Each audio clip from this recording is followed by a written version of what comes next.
जय हिंद दोस्तों, बहुत बहुत स्वागत है आप सबका एक बार फिर से हमारे चैनल पर जिसका नाम है BTS एजुकेशन 2.0। दोस्तों, आज का जो हमारा वीडियो होगा यह आपका यूपी टेट 2019 के प्रीवियस ईयर्स का पेपर होगा। यह पेपर प्राथमिक स्तर 1 से 5 तक के प्रथम पेपर में क्वेश्चन जो आया था यूपी टेट 2019 में। इसके अंतर्गत हम बाल विकास के 30 महत्वपूर्ण जो है क्वेश्चन आया था उसको डिस्कस करेंगे, देखेंगे इस वीडियो के अंतर्गत, जो आगामी परीक्षा के लिए बहुत ही महत्वपूर्ण होगा। आप सब चैनल पे पहली बार विजिट कर रहे हैं तो चैनल को सब्सक्राइब कर ले और बेल आइकन घंटी को ऑन कर ले, जिससे हमारी सारी वीडियो की जानकारी जो है आप तक आसानी से पहुंच पाए। चलिए बिना समय गंवाए देखते हैं आज का महत्वपूर्ण क्वेश्चन। आज के वीडियो का पहला क्वेश्चन, यदि शिक्षक कक्षा में एक छात्र को समस्यात्मक बालक के रूप में पाता है तो उसे पहला तत्काल घर वापस भेज देना चाहिए, दूसरा बच्चों को नज़रअंदाज कर देना चाहिए, तीसरा है बच्चे को दंड देना चाहिए और चौथा है बच्चों का परामर्श देना चाहिए। तो ये चारों विकल्पों में कौन सा सही है, इसमें आपको ट्रिक लगाना था। तो इसका जो सही उत्तर हो जाएगा कि बच्चे को जो है परामर्श देना चाहिए। इसलिए जो है प्रश्न नंबर 1 का जो चौथा ऑप्शन जो है बिल्कुल सही है कि शिक्षक को क्या करना चाहिए, बच्चों को परामर्श देना चाहिए। क्वेश्चन का चौथा आंसर बिल्कुल सही है। प्रश्न नंबर 2 है कि पाठ सहगामी क्रिया मुख्यतः संबंधित है। तो पाठ सहगामी क्रिया मुख्यतः संबंधित है तो इसका सही आंसर हो जाएगा ऑप्शन नंबर बी, छात्रों के सर्वांगीण विकास से। प्रश्न नंबर 2 के ऑप्शन बी बिल्कुल सही है। अगला प्रश्न, प्रश्न नंबर 3 है, निम्न में से किसने अधिगम सिद्धांत का प्रतिपादन नहीं किया था। तो ऑप्शन ए है थॉर्नडाइक, स्किनर, कोहलर, BMW। तो इसका जो है प्रश्न नंबर 3 का जो है निम्न में से किसने अधिगम का सिद्धांत का प्रतिपादन नहीं किया था। तो ऑप्शन नंबर 4 बिल्कुल सही है, BS ब्लूम। कौन? BS Bloom. तो BS ब्लूम बिल्कुल राइट आंसर हो जाएगा इस क्वेश्चन का। प्रश्न नंबर 4 है, शिक्षा में अवरोधन का तात्पर्य है। प्रश्न नंबर 4 है, शिक्षा में अवरोधन का तात्पर्य है। तो ऑप्शन ए जो है, किसी बालक को 1 वर्ष से अधिक समय तक एक ही कक्षा में रहना, यानी रहना या रखना। तो जो शिक्षा का अवरोधक का तात्पर्य जो है वो ऑप्शन नंबर ए सही हो जाएगा। किसी बालक को 1 वर्ष से अधिक समय तक अगर एक ही कक्षा में रखते हैं तो ये जो है शिक्षा का अवरोधक का कारण बन जाएगा। इस प्रकार जो है प्रश्न नंबर 4 के ऑप्शन ए जो है वो बिल्कुल सही है, बिल्कुल राइट आंसर हो जाएगा ऑप्शन नंबर 1। अगला प्रश्न है प्रश्न नंबर 5, निम्न में से किस कौशल से पूर्व ज्ञान का परीक्षण आता है। प्रश्न नंबर 5 बहुत ही इंपॉर्टेंट है कि निम्न में से किस कौशल से पूर्व ज्ञान का परीक्षण आता है। तो इसका सही ऑप्शन हो जाएगा आपका प्रस्तावना। क्या हो जाएगा? प्रस्तावना। इस प्रकार इस प्रश्न नंबर 5 का जो है सही आंसर जो हो जाएगा ऑप्शन नंबर 2, प्रस्तावना कौशल। प्रस्तावना कौशल बिल्कुल राइट आंसर हो जाएगा। अगला प्रश्न, प्रश्न नंबर 6 है, निम्न में से किस सिद्धांत को पुनर्बल का सिद्धांत भी कहते हैं। प्रश्न बहुत ही महत्वपूर्ण है कि निम्न में से किस सिद्धांत को पुनर्बल का सिद्धांत भी कहते हैं। तो इसका जो है ऑप्शन हो जाएगा आपका, इसका पहला ही ऑप्शन सही हो जाएगा, क्रिया प्रस्तुत अनुबंध सिद्धांत। क्या हो जाएगा? क्रिया प्रस्तुत अनुबंध सिद्धांत जो है ये प्रश्न नंबर 6 का जो है बिल्कुल उत्तर हो जाएगा। अगला प्रश्न, प्रश्न नंबर 7 है कि निम्न में से कौन सी अवस्था भ्रूण के संज्ञात्मक विकास का सिद्धांत का अंग नहीं है। एक बार और प्रश्न आप लोग सुनिएगा, निम्न में से कौन सी अवस्था ब्रूनर के संज्ञात्मक विकास का सिद्धांत का अंग नहीं है। इसे पूछ रहा अंग नहीं है, तो इसका ऑप्शन 3 सही हो जाएगा, आंत प्रज्ञ अवस्था। कौन सी अवस्था? तो आंत प्रज्ञ अवस्था। प्रश्न नंबर 7 के जो है 3 जो है वो बिल्कुल सही आंसर हो जाएगा आपका, आंत प्रज्ञ अवस्था।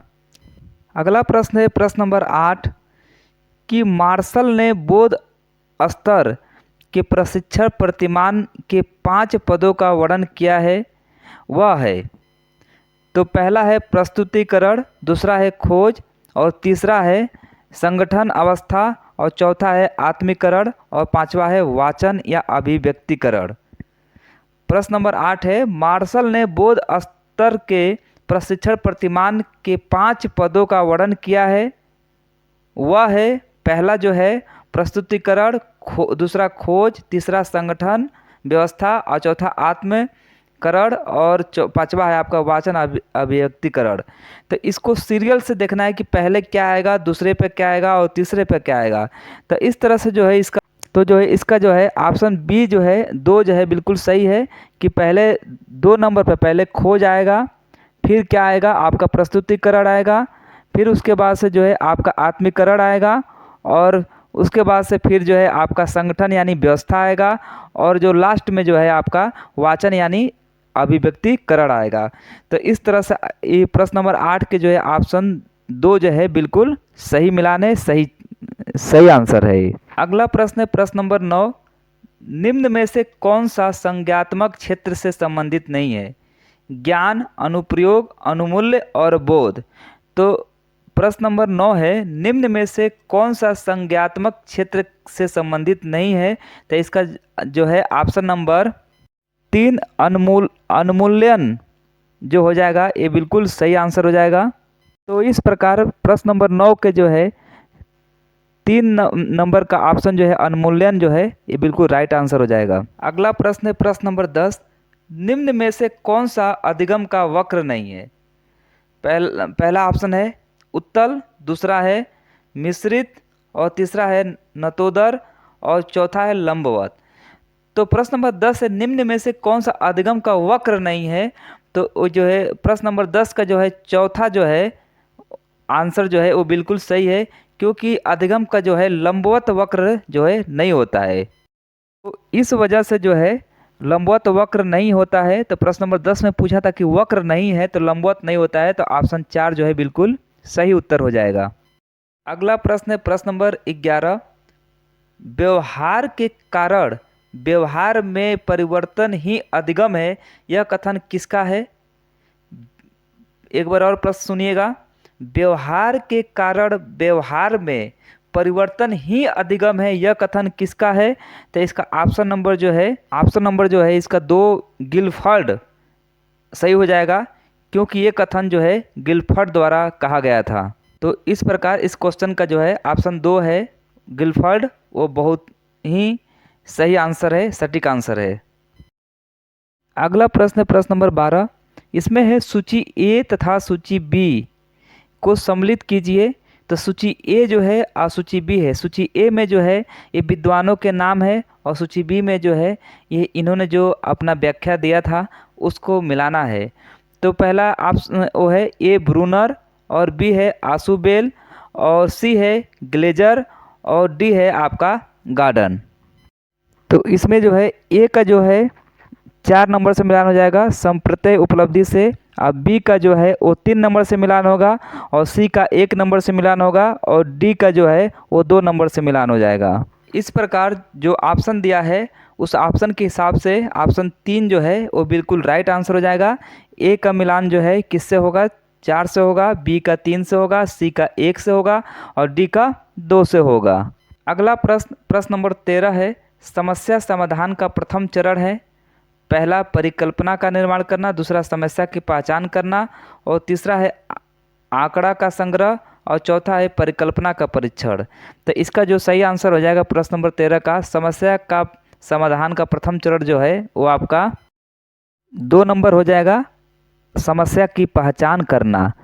तो इस तरह से प्रश्न नंबर 13 का जो है ऑप्शन 2 जो है समस्या की पहचान करना बिल्कुल सही आंसर हो जाएगा। अगला प्रश्न है प्रश्न नंबर 14, बालकों का अधिगम सर्वाधिक प्रभावशाली होता है। प्रश्न नंबर 14 है कि बालकों का अधिगम सर्वाधिक प्रभावशाली होता है। तो इसका ऑप्शन नंबर जो है वो 2 बिल्कुल सही है, बालकों का संख्यात्मक भावात्मक पक्षों का विकास होता है। प्रश्न नंबर 14 के बालकों का अधिगम सर्वाधिक प्रभावशाली होता है। तो ऑप्शन 2 जो है बालकों के संख्यात्मक भावात्मक पक्षों का क्या होता है? इसमें विकास होगा, इसलिए जो है प्रश्न नंबर 14 का ऑप्शन 2 जो है वो बिल्कुल सही उत्तर है। बालकों की संख्यात्मक भावात्मक पक्षों का विकास होगा। अगला प्रश्न है प्रश्न नंबर के आपके 15। स्मृति स्थल एवं बोध स्थल स्तर के प्रशिक्षण प्रतिमान की संरचना में कौन सा सोपान उभयनिष्ठ है? स्मृति स्थल एवं बोध स्तर के शिक्षण प्रतिमान की संरचना में कौन सा सोपान उभयनिष्ठ है? तो इसका जो उभयनिष्ठ जो है वो होता है आपका प्रस्तुतिकरण। क्या होता है? प्रस्तुतिकरण। इस तरह से 15 नंबर क्वेश्चन का जो है ऑप्शन 4 जो है प्रस्तुतिकरण जो है बिल्कुल सही उत्तर हो जाएगा प्रश्न नंबर 15 का। अगला प्रश्न नंबर 16 है कि मानव विकास प्रारंभ होता है, यानी मानव का या बालक का विकास जो है प्रारंभ होता है शैशवावस्था, पूर्व बाल्यावस्था, गर्भावस्था से, उत्तरा बाल्यावस्था से। तो जो मानव का जो विकास प्रारंभ होता है वो गर्भावस्था से ही प्रारंभ होता है, यानी माँ के गर्भ से ही चालू हो जाता है। तो इस तरह प्रश्न नंबर 16 का जो है ऑप्शन 3 जो है गर्भावस्था बिल्कुल सही उत्तर हो जाएगा, बिल्कुल राइट आंसर हो जाएगा आपका 16 नंबर का। अगला प्रश्न आपके प्रश्न नंबर 17 है कि द कंडीशन ऑफ लर्निंग पुस्तक के लेखक कौन है? द कंडीशन ऑफ लर्निंग पुस्तक के लेखक कौन है? I.P. पावल, B.F. Skinner, E.L. थर्नडाइक और R.M. गेने। तो जो है द कंडीशन ऑफ लर्निंग पुस्तक के जो लेखक है वो R.M. गेने हैं। कौन है? R.M. गेने। तो इस प्रकार प्रश्न नंबर 17 का जो है ऑप्शन 4 जो है R.M. गेने जो है बिल्कुल सही उत्तर हो जाएगा। प्रश्न नंबर 17 के 4 R.M. गेने। अगला प्रश्न है आपका प्रश्न नंबर 18। किशोरा अवस्था बड़े संघर्ष, तनाव, हमला व विरोध की अवस्था है, यह कथन किसका है? किशोरा अवस्था बड़े संघर्ष, तनाव, हमला व विरोध की अवस्था है, यह कथन किसका है? तो ये जो है कथन जो है वो आपका स्टैनले हाक ने दिया था। किसने दिया था? स्टैनले हाक ने। इसलिए जो है क्वेश्चन नंबर 18 का जो है ऑप्शन 2 जो है वो आपका स्टैनले हाक बिल्कुल सही उत्तर हो जाएगा प्रश्न नंबर 18 का, स्टैनले हाक ने। अगला प्रश्न है प्रश्न नंबर 19। सूक्ष्म या छोटा शिक्षण के भारतीय प्रतिमान के कुल कितना समय लगता है? यानी सूक्ष्म शिक्षण के लिए भारतीय प्रतिमान में कुल कितना समय लगता है? 30 मिनट, 40 मिनट, 36 मिनट, 45 मिनट। तो जो है सूक्ष्म शिक्षण के लिए जो भारतीय प्रतिमान का कुल जो समय लगता है वो आपका 36 मिनट लगता है। इस तरह से प्रश्न नंबर 19 का सही ऑप्शन जो होगा ऑप्शन नंबर 3 जो है 36 मिनट, वो बिल्कुल सही उत्तर 36 मिनट हो जाएगा प्रश्न नंबर 19 का। अगला प्रश्न है प्रश्न नंबर 20 है कि सीखने का पठार सीखने की प्रक्रिया के मुख्य अभिलक्षण है जो उस स्थिति को प्रकट करते हैं जिसमें सीखने की प्रक्रिया में कोई उन्नति नहीं होती है, यह कथन किसका है? प्रश्न नंबर 20 है सीखने का पठार सीखने की प्रक्रिया के मुख्य अभिलक्षण हैं जो उस स्थिति को प्रकट करते हैं जिसमें सीखने की प्रक्रिया में कोई उन्नति नहीं होती है, यह कथन किसका है? तो यह कथन जो है वो रास महोदय जी ने दिया था। तो ये कथन किसका हो जाएगा? रास महोदय। इस प्रकार जो है 20 नंबर का जो है ऑप्शन नंबर 4 जो है रास महोदय बिल्कुल सही और सटीक उत्तर हो जाएगा, ऑप्शन 4 रास महोदय। अगला प्रश्न नंबर 21 कि स्तंभ ए तथा स्तंभ बी को सम्मिलित कीजिए, यानी इसका मिलान करना है। तो एनिमल इंटेलिजेंस का मिलान किससे होगा? तो इसका जो मिलान होगा ए का जो है वो 3 से होगा, थर्नडाइक से होगा। बी का है पुनर्बलन की अनुसूची का मिलान किससे होगा? तो पुनर्बल का जो अनुसूची जो है ये सिद्धांत जो दिया था वो जो स्किनर ने दिया था, इसलिए बी का मिलान 4 से होगा। अगला है सी सरगंभीरता का नियम का सिद्धांत किसने दिया था? तो ये गेस्टाल्ट ने दिया था। किसने दिया था? गेस्टाल्ट ने दिया था। तो सी का मिलान ए के साथ हो जाएगा। और डी है अनुकूलन का सिद्धांत किसने दिया था? तो अनुकूलन का जो सिद्धांत है वो पियाजे जी ने दिया था, इसलिए डी का मिलान जो है आपका 2 के साथ हो जाएगा। तो अगला प्रश्न नंबर 22 है विकास सभी कभी न समाप्त होने वाली प्रक्रिया है, यह कथन विकास के किस सिद्धांत से संबंधित है? प्रश्न नंबर 22 जो है बहुत ही महत्वपूर्ण है कि विकास कभी न समाप्त होने वाली प्रक्रिया है, यह कथन विकास के किस सिद्धांत से संबंधित है?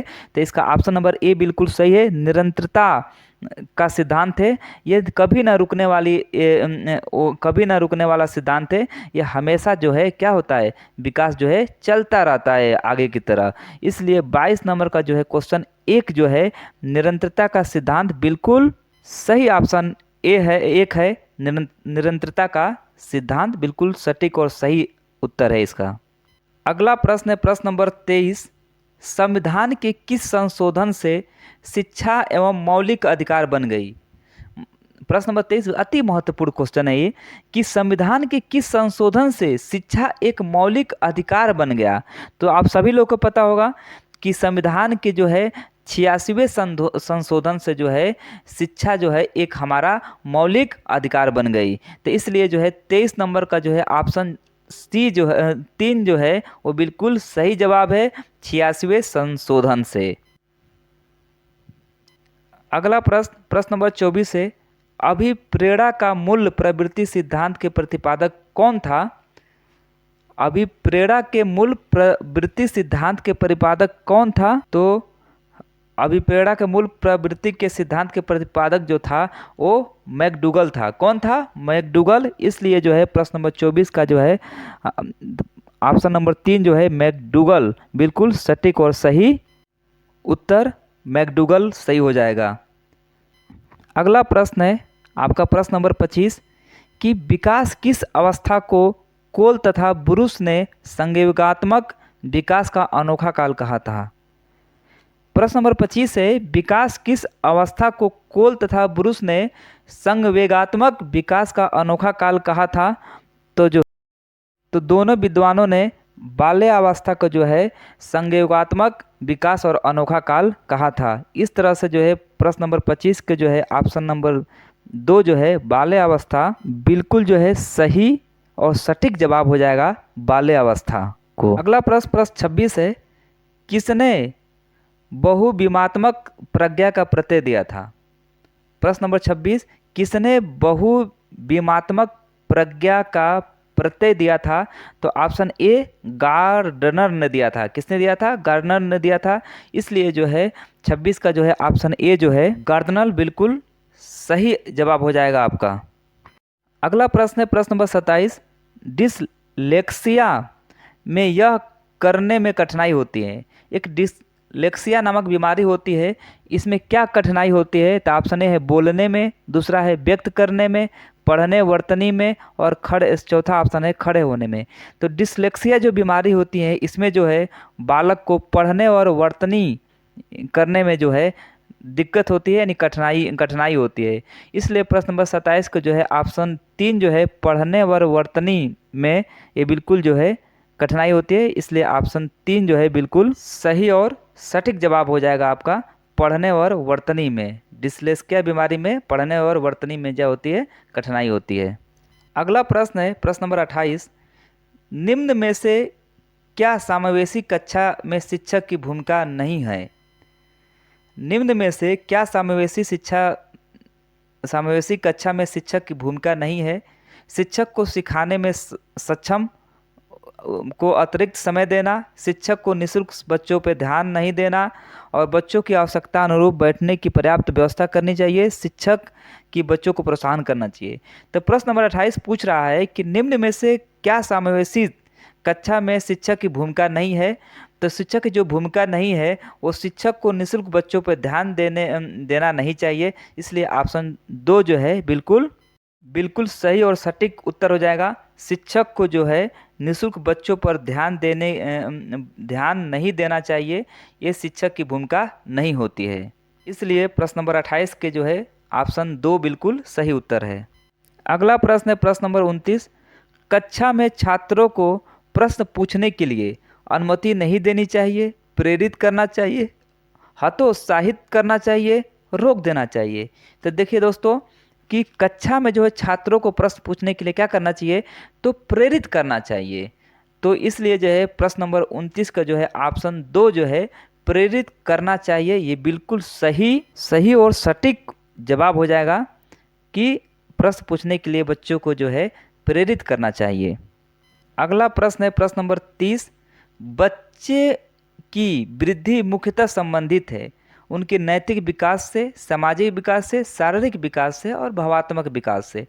तो प्रश्न नंबर 30 बच्चे की वृद्धि का मुख्यतः संबंधित है, तो वह जो है आपके बच्चे के जो है शारीरिक विकास से संबंधित है। तो इसलिए जो है प्रश्न नंबर 30 का जो है ऑप्शन नंबर 3 जो है शारीरिक विकास जो है बिल्कुल सही और सटीक जवाब हो जाएगा आपका शारीरिक विकास से। दोस्तों आज इस वीडियो के माध्यम से हमने यूपी टेट 2019 में जो फर्स्ट पेपर प्राइमरी लेवल में जो आता है 1 से 5 तक प्राथमिक विद्यालयों के लिए जो पेपर होता है उसके 30 बाल विकास के महत्वपूर्ण जो भी क्वेश्चन पूछा गया था 2019 में उसको हमने डिस्कस करा। और आगे भी इसी प्रकार के जो है इसके बाद मैथ और पर्यावरण, इन्वायरमेंट, सारे संस्कृत, इंग्लिश, सारे सब्जेक्ट के इसी तरह से प्रीवियस ईयर के जो है क्वेश्चन मैं लेकर आऊँगा। और इसी तरह से जो है हम अपनी तैयारी को अच्छी तरह से रखेंगे जिससे कि हमारे आगामी जो यूपी टेट का जो पेपर होने वाला है उसमें हम अच्छा स्कोर कर पाएँ, सभी लोग अच्छा स्कोर कर पाएंगे। और आप सभी दोस्तों का लास्ट तक वीडियो देखने के लिए बहुत बहुत धन्यवाद। अगर आप चैनल पर नए हैं तो चैनल को सब्सक्राइब कर ले और बेल आइकन घंटी को ऑन कर ले। और हमारी अगर आप वीडियो आप सारे सब्जेक्ट का जो है प्ले लिस्ट बना हुआ है प्रीवियस ईयर का अलग, जो आप बीएड वगैरह कर रहे होंगे तो उनके सारे सब्जेक्ट के अलग अलग जो है प्ले लिस्ट में सबका वो बना हुआ है, उसमें जाकर आप अपने हिसाब से उसमें पढ़िएगा और अच्छे से रहिएगा, स्वस्थ रहिएगा, मेहनत करिए। और इस बार 2023-24 में जो भी भर्ती आ रही है शिक्षक की उत्तर प्रदेश की उसमें आप अपनी एक सीट जो है वो पक्की कर लीजिए और अभी से मेहनत से लग जाइए। चलिए ठीक है दोस्तों, आप सभी का वीडियो देखने के लिए एक बार फिर से बहुत बहुत धन्यवाद। मिलते हैं नेक्स्ट वीडियो में, तब तक के लिए सभी साथियों को जय हिंद, जय भारत।